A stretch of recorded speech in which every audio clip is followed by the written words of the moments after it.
This presentation on Better Conversations is adapted from the work of Jim Knight. Jim Knight has spent more than 2 decades studying professional learning, effective teaching, and instructional coaching. He is the author of a plethora of books, articles, and has presented to over 30,000 educators on 6 different continents. In this presentation, we are going to explore the highlights from his 2016 book, Better Conversations, Coaching Ourselves and Each Other to be More Credible, Caring, and Connected. This book is largely based on what he had learned from educators who have applied his self-coaching strategies. In his book, Better Conversations, Jim Knight suggests that what we do is a result of how we think and act, and that learning to have better conversations starts with beliefs. On the slide, you can see the 6 beliefs that he posits are at the heart of better conversations. Moving forward, we will explore an overview of these 6 beliefs. When people position themselves as superior, they create unequal relationships that inhibit communication and professional learning. An MIT researcher named Edgar Schein notes that people only feel conversations have been successful when they are given the status they think they deserve. In fact, Knight agrees and believes that the reason people resist top-down conversations often has nothing to do with the ideas. It has to do with the perceptions of not getting the status they deserve in the conversation. People generally say they believe everyone is equal, but often, especially when they find themselves in a position of power, their actions speak differently than their words. Everyone wants to be heard, and too often they are not. Employees of all walks who are engaged by their work report that what they have to say is important to their organizations. A researcher named Shane Lopez, who works with the Gallup organization, did a recent study, and he and his colleagues looked at which categories of employees answered yes to a particular question. The question was, at work, do my opinions seem to count? They looked at over 150,000 surveys, a wide range of employees, managers, physicians, nurses, K-12 teachers, construction workers, service workers, and more. Guess who came in very last on the list? Teachers, at the very bottom of the list. Leaders may feel a reassuring sense of control when they come up with a plan, explain it, and expect others to comply and implement it. However, when professionals have no voice in the plan and are being told what to do, they are very unlikely to embrace the plan. Leaders need to recognize that people, and particularly professionals, need to have some sense of autonomy to be motivated. Researchers Edward Dacey and Richard Ryan have dedicated their lives to studying motivation, and they write that to be autonomous means to act in accord with oneself. In other words, when autonomous, people are fully willing to do what they are doing and embrace the activity with a sense of interest and commitment. Their actions emanate from their true sense of self, so they are being authentic. In contrast, to be controlled means to act because one is being pressured to do so. When controlled, people act without a sense of personal endorsement. Respecting others' needs for autonomy is a practical and a good thing. It's practical because people will not be motivated to change or embrace what we have to say unless they have real choices. The surest way to ensure someone does not do something, whether they are 6 or 66 or 106, is to tell them they have to do it. The danger with being judgmental is that we can fall into a trap of self-righteousness and moral condemnation. The key is to hold a strong moral position without succumbing to moral superiority. To be non-judgmental does not mean we ignore reality. Certainly in leadership positions we need to use our ability to discern reality. Being non-judgmental means that we don't share our perceptions in a way that diminishes others. Conversational trust develops when people feel comfortable and safe enough to share their perceptions without repercussions.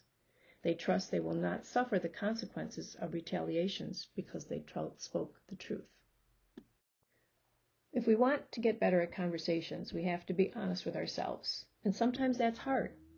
Back and forth conversations take practice and require us to build a habit of dialogue. The pulse of a strong relationship involves almost a rhythmic movement between giving and talking, talking and listening, valuing the other person, and feeling valued in return. The image on this particular slide suggests a stream of meaning flowing among and through and between us, out of which new understandings can emerge. One way to think of difficult conversations might be to entitle them or rebrand them as something like open learning conversations. Great communicators ask questions, listen to fears, and encourage others to take risks. They understand the other person at a more emotional level. Great communicators are genuinely interested in other people, always learning, quick to draw connections, and ready to share what's positive about other people. They really care about and respect others, and they communicate that respect. So let's summarize. I see conversation partners as equals. That means we do not see ourselves as better than others, and our way of interacting shows that we see the value in other people. I want to hear what others have to say. Well, that really means that we see conversations as an opportunity to learn the other's ideas and hear about their experiences. People should have a lot of autonomy. Well, that means that we recognize that by not giving choice frequently, we are engendering resistance. And since we define who we are by the choices we make, taking away choice is actually dehumanizing. I don't judge others. Well, that means that when I interact or observe, I resist the temptation to diminish others through critical judgments. When we judge others, we put ourselves a one up and put them one down. Conversations should be back and forth. Well, that means I go into conversations with humility. I'm open to learning and ready to discover that I might actually be wrong. When I embrace this belief, I don't silence myself, but I speak in a way that makes it easy for others to say what they think. Conversations should be life-giving. Well, that means that I expect conversations to be energizing, affirmative, and generative. I should really feel better after having had this type of conversation. As you can see on this slide, Jim Knight offers 10 better conversation habits. He actually suggests developing and refining these habits will really take practice. And he sometimes says that it might be a good idea to take your smartphone or your tablet and record conversations, of course with the permission of your conversational partner. He suggests that the easiest way to get a clear picture of reality and understanding how we communicate is by actually recording ourselves talking. He suggests that anyone with a smartphone can just push a button, record a conversation, and literally can see and hear how effectively they listen, build emotional connections, foster dialogue. These recordings that he suggests could possibly help us to clearly see our level of skill and then set goals and monitor our progress. And this would be rather awkward at first. But Jim Knight says that if our effectiveness truly depends on effective communication, then we might consider getting over the awkwardness. He suggests that just seeing ourselves or listening to ourselves engaging in a conversation can be a significant catalyst for changing ourselves. So let's look at these habits one at a time. Demonstrating empathy. It's not by chance that this is the first habit that he presents in his book. So much of the communication that we do have between ourselves and other people depends on our ability to understand what our conversational partners think and feel. We can demonstrate empathy by using our imagination to see the world through others' eyes and feel the world through others' hearts. One way to do this is by experiencing empathy, perhaps even shadowing someone to see what it would be like to be them. In the materials tonight for this module, you'll see that there is actually an article there about a teacher who actually did this and stepped into the shoes of another person. You may want to take a look at that article. But essentially, when we talk about empathy, it's the art of stepping imaginatively into the shoes of someone else, understanding their feelings and perspectives, and using that understanding to guide your actions. When we really understand people, we see them differently, and our broader understanding of them creates opportunities for better conversations. As I mentioned earlier, Jim Knight does a lot of work with instructional coaching, and he has a quote that he uses that comes from one of his coaches, and the coach said, "Listening is like the oxygen. A healthy relationship cannot exist without it. If there's no empathy, there's no listening. You can be hearing things, but I don't think you can be listening unless you have empathy." Knight actually offers 4 habits to learn and practice so that our actions actually embody our beliefs. First of all, he says it's important to commit to really listen. This may seem very simple, but it's actually vital. When we commit to listening, we enter into conversations a way that demonstrates we are determined to let the other person speak. It means we don't fill up the conversation with our own words. We often fail to recognize when we're not listening. Electronic devices in particular can pull us away from conversations in a microsecond. Authentic listening is something we feel as much as we can see. Just like on the phone, we can tell when someone's not listening, right? So it's important to just get up and move away from your computer when they're having a conversation, put down your phone, and actually understand that authentic listening causes a genuine connection between people, and your partner in this conversation will know. In terms of the second point, be the listener, not the speaker. Good listeners give plenty of opportunity for the others to speak. It tells people that you decide to care, that you pose questions, that you see each conversation as a learning opportunity.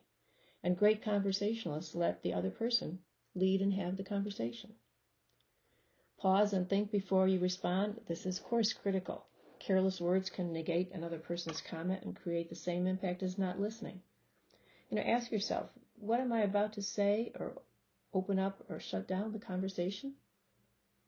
And let your partner's words sink in, and then comment in a way that shows you've authentically heard what they've said. Learn also that silence is okay. We don't have to always fill the gap of silence. That being said, listening authentically requires great discipline, particularly if you're upset with what we're hearing. When we're angry, we tend to talk. When we're upset, we talk. When we're confused, surprised, or shocked, we talk. So listening is a two-part maneuver, actually listening and speaking. Speaking establishes how we are perceived and proof of how well we've listened. The last point, don't interrupt. Simply stated, just stop interrupting when other people are talking. When we interrupt, we're showing them in not so subtle ways that what they're saying doesn't matter, and our comments matter more. When we truly hear people, we see them as fellow human beings who count, whose ideas, heart, and soul matter. When we interrupt, we treat others as objects put on earth only to help us get what we want. How often should we uninterrupt? Jim Knight says, never. I would ask you to pause the presentation here and go to the presentation materials folder for this week. You will find 3 PDF files there that are available from Jim Knight. Listening, looking back, listening, looking ahead, and listening, looking at. Take some time to look over these 3 files and then jot in your notes whether or not you might think any of these would be helpful for you in terms of building your listening skills. William Isaacs wrote an article that was called Dialogue and the Art of Thinking Together. In that, he says that dialogue is a way of taking the energy of our differences and channeling it towards something that has never been created before. It lifts us out of polarization and into greater common sense, and is thereby a means for accessing intelligence and coordinated power of groups of people. Some food for thought there. Dialogue is a way of communicating where those who are interacting actually work together to learn from each other and think together. Dialogue is good for both practical and moral reasons. Practically, dialogue leads to better learning, better outcomes, because everyone's brain is involved in the conversation.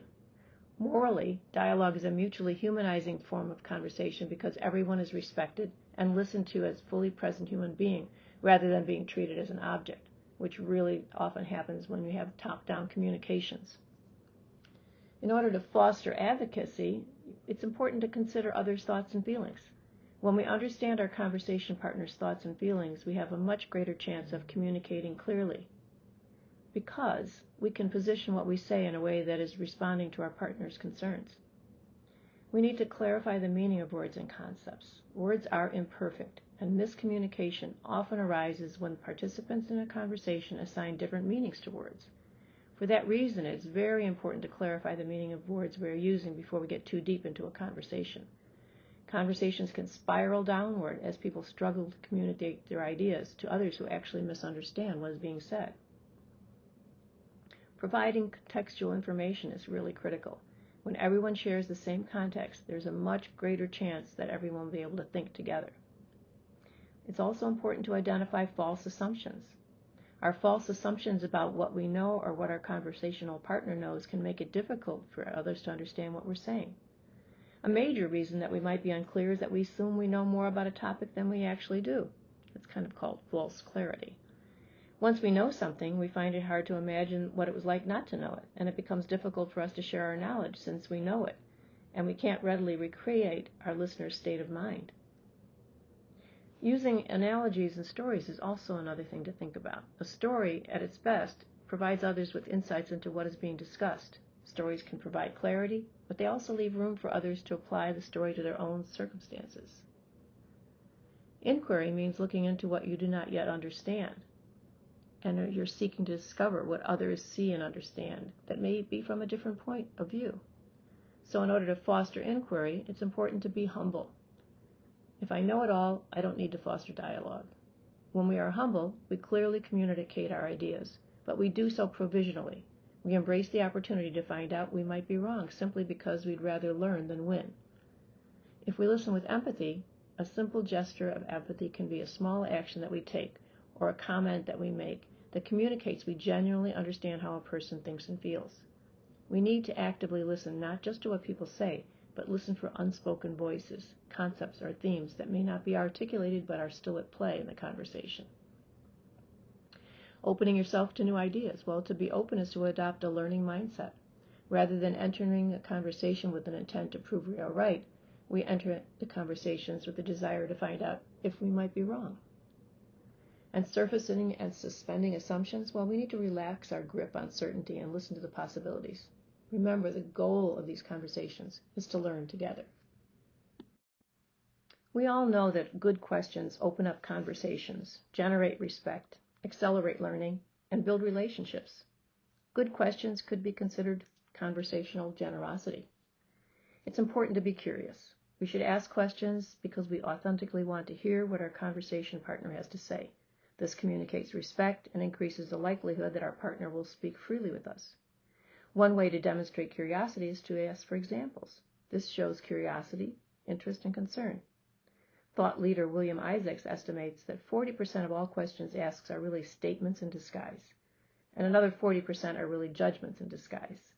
He suggests that only a small percent of inquiries are actually genuinely questions. Psychologist John Farrell Higgins has identified 4 kinds of unhelpful questions. Demand questions that prompt others to give us the answers we want to hear. Setup questions, which we call gotcha questions. Stump questions, the ones that we know the other person absolutely doesn't know the answer, but we do, and we're trying to demonstrate how smart and knowledgeable we are. And angry questions, which are disguised really exclamations of negative emotions. It's also very important to ask open questions, open opinion questions. So closed questions elicit limited responses. They invite a short yes or no, factual or multiple choice. That's not effective for fostering dialogue. Open questions elicit unlimited responses, longer, detailed, knowledge, opinion, feeling answers. I want to hear what my partner is thinking or feeling.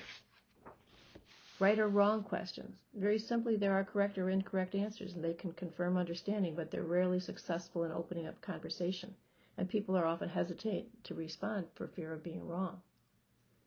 And being non-judgmental is critical. If we really want people to engage in conversations around questions, we have to ensure they feel psychologically safe. We need to listen without assumption, without prejudging the conversation partner. If you jump to conclusions, it's very likely your partner will be less open in the conversation. We need to let go of the desire to give advice. In most cases, people really don't want advice unless they specifically ask for it. John Gottman is considered one of the world's leading experts on relationships, and he sees emotional connections as the primary goal of relating to others. Very simply, Gottman and his colleagues tell us that emotional connection is fueled or frustrated by how we reach out to connect. They call these bids, and how we respond to others' bids, by turning away, turning toward, or turning against. So he calls a bid a fundamental unit of emotional communication. It can be a question, a gesture, a look, a touch, any single expression that says, I want to feel connected to you. In terms of turning toward, they say that when we turn toward someone who offers us an emotional bid, when we respond positively to that invitation, we may move closer, we may face each other, we may smile, open our faces, speak louder. We may be engaged in an ongoing conversation and actually make connections. So when we turn towards a bid or when someone turns towards our bid, we feel validated and happy. When we turn away from a bid, we fail to respond to the bid for emotional connection. And this is rarely malicious or mean-spirited. It's more likely that we just didn't notice it or are unaware and insensitive to others' bids for our attention. Sometimes we're just distracted. Turning away, however, can be devastating. The bidder loses confidence and self-esteem, Sometimes they visibly crumble, shoulders sag, they feel defeated, and they give up. When we turn against BIDS, this is really reacting in an argumentative or hostile way. We can feel it in the tone and the body language. Now, on the bright side, they do say that we can deepen our connections by practicing 2 specific strategies. First of all, being fully present. This is often a small gesture, but it has the biggest impact. If you don't pay attention, you don't connect. We have to strive to be aware, not just going through the motions. We need to watch, we need to listen, we need to demonstrate empathy. Watching others can help us get deeper understanding of how people connect or fail to connect. There's much to be learned by simply setting aside time to pay attention to the people around you and note how they interact. People watching, as my friend will say, can be very powerful. And then be persistent.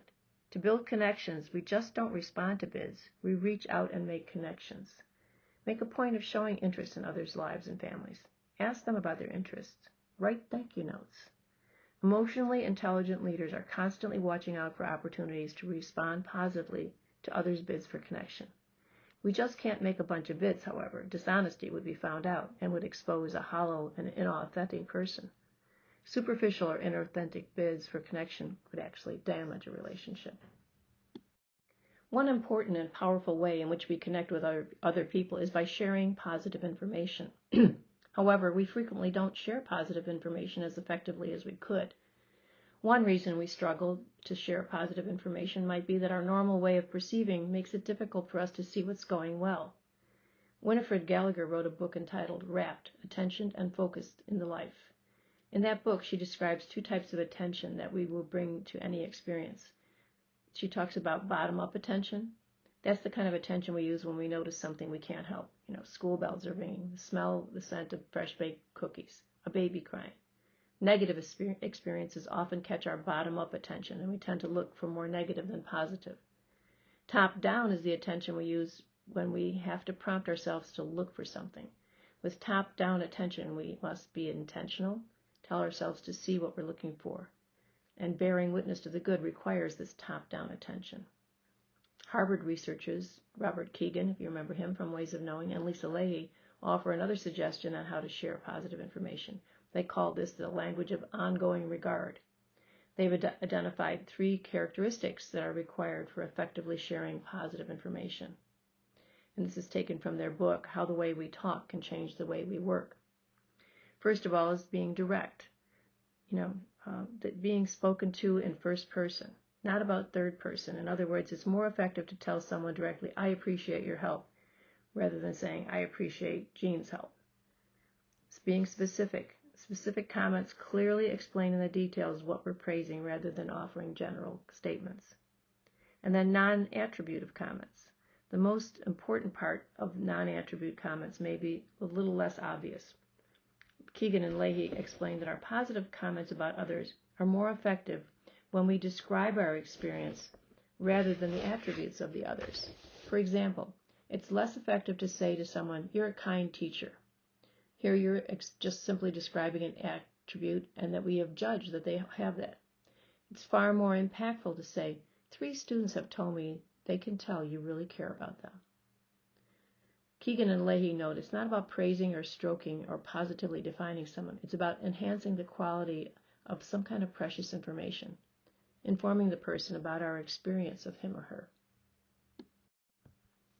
Finding common ground is a powerful communication habit we can use to improve our relationships and to communicate more effectively.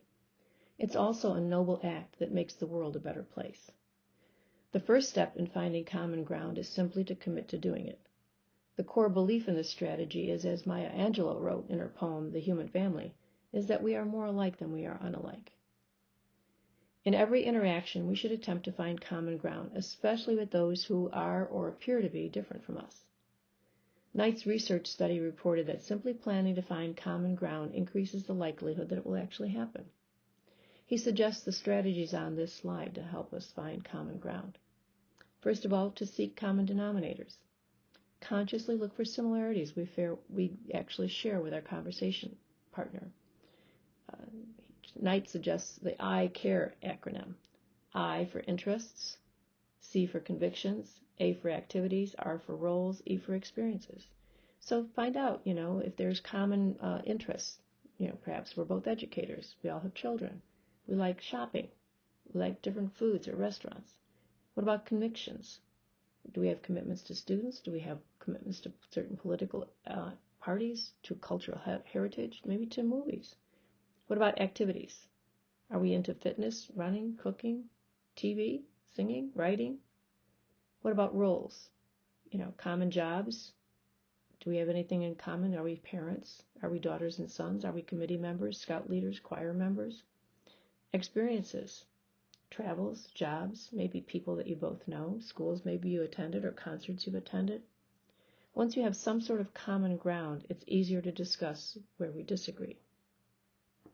There are some common dividers, however. While common denominators can be a stepping stone to establishing a connection, sometimes this will call a major difference in between us, and it actually can build a stone wall. All of the common denominators have potential to be dividers as well. We could be on opposite political sides of a view. We could have different favorite sports teams. Common dividers, when they become personally, very personal, they can deeply separate people. We usually don't like talking to people who have different views. But to overcome polarization and divisiveness, we need to start by finding out what we hold in common with those that we differ from. We also need to use words that unite. Words have the power to bring people together or push them apart. We need to use words that unite and avoid words that divide by monitoring what we say to ensure that our words don't become a barrier to an understanding in the conversation. The most fundamental word choice is to say we instead of I, yes instead of no, and instead of but. We could say things like, me too, yes exactly, I understand, thank you, we could do this, what do you think about? Any words that divide are really hard. Things like things that we say, things being dishonest, being lazy, being unprofessional. Those are things that are too close to really talking negatively about someone. We want to avoid those kinds of words. We want to avoid toxic connections. We want to be careful not to assume that all connections are good ones. Some can be counterproductive and even toxic. We need to avoid nagging, complaining, gossiping. Conversations that diminish others are never healthy, and it can be too easy to connect around negative things. Unhealthy or toxic connection involves any kind of common ground that diminishes someone else. When we engage in toxic conversations, we are at least partially aware that we are being duplicitous, that who we are with one person is not who we are with others. So Jim Knight suggests that we really need to control our toxic emotions. And he says that most toxic phenomena actually happen inside of us. Our emotions, when they get the better of us, make it practically impossible for us to really employ any of these better conversation habits. When we're angry, we might not listen, interact, demonstrate empathy, or find common ground. In those moments, often what we want is simply revenge. Our toxic emotions can negatively affect us in many ways. They can keep us from saying something that should be said, or they can prompt us to say something we'll regret. Knight recommends 3 particular strategies in helping us to control our emotions and have better conversations. Naming is the first strategy, and that is really all about recognizing when we're in a situation where we might react emotionally. If we can recognize a situation, a topic, a person, or other stimulus that might trigger an emotional response in us, we will be able to really better control our emotions if we feel prodded or provoked. These are what we call hot buttons, right, or triggers. There are as many hot buttons or triggers as there are people, and what triggers one person may pass completely over another. Triggers can relate to work, family, beliefs, or many other factors. What matters is that we need to recognize them within ourselves before it's too late.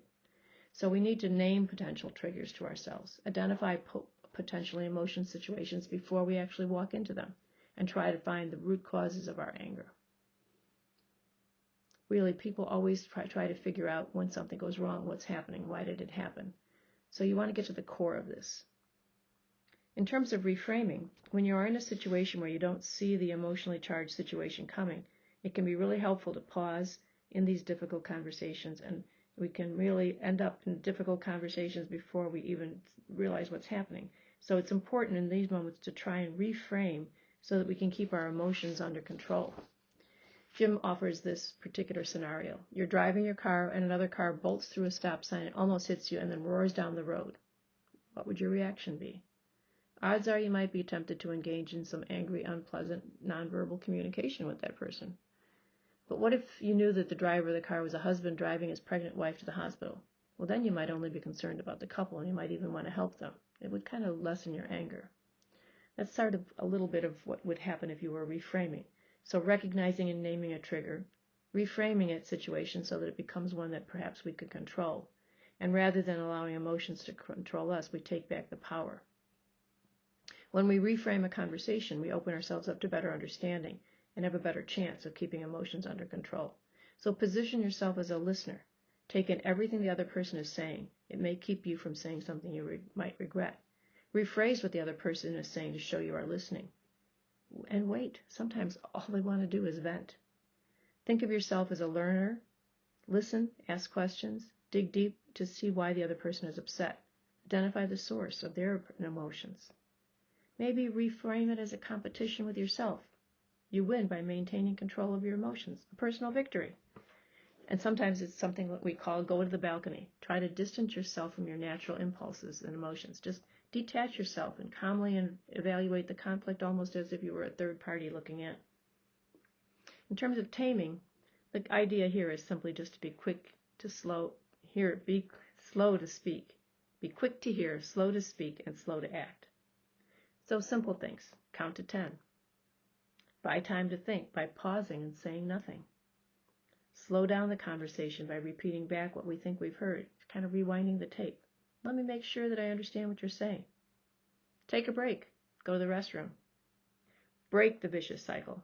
It wasn't my intent for us to have this problem. Instead of getting more frustrated, let's just work together to have a solution. Don't make assumptions. Have the courage to ask questions until you're as clear as you can be. We can redirect toxic conversations sometimes by using strategies like establishing norms, where team members then can be reinforced and encouraged. We can use responsive terms. This is where you might interrupt. Interruption stops the action and prevents you from being swept up in the momentum. Naming makes the negative, unspoken suggestions actually explicit. It lets your counterpart know you're perfectly aware of what's going on and are unfazed, and asking questions that pointedly state the negative implications. You can clarify something that's simply incorrect. And you can take the conversation in a different direction, talk about something else, focus on the issues. And sometimes just staying silent, especially in situations where we feel our comments would not move us closer to a better conversation. Strategic silence can be as clear a message as an explicit statement. Our refusal to participate can actually speak volumes. Jim Knight tells us that based on his review of the literature and his work with educators on 6 different continents and his research study, that he's identified 5 trust factors. First of all, he talks about character. If we want to be trusted, we need to be people of character who live in ways that are considered ethical. We trust an individual when they know they won't do us harm. So to build trust, we must be honest and transparent. When we hold back information or lie, we're simply demonstrating we cannot be trusted. Reliability. Whatever our role, if we want people to trust us, we must be careful to deliver what we say we will deliver, to meet when we say we will meet, keep our promises. For that reason, we need to be careful not to overcommit. Better to underpromise and overdeliver. Be intentional as to how we use our time. Learn to say no. Building routines into your life to help you be more reliable. Get some organizational techniques going. Competence.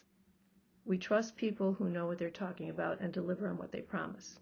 We can increase our competence by developing skills, gaining knowledge, and being lifelong learners and lead learners in our buildings. Warmth is another way. It's a way to encourage others to feel safe and trust. This is a personal warmth. We can show warmth in authentic ways when we listen, demonstrate empathy, share positive information, and be vulnerable as appropriate. And stewardship is really important. The more people are focused on themselves, the less we trust them. However, the more committed people are to serving others, the more we do trust them. Stewardship is embodied in a genuine focus on others, the way we communicate, the way we give credit, the simple fact that we actually care.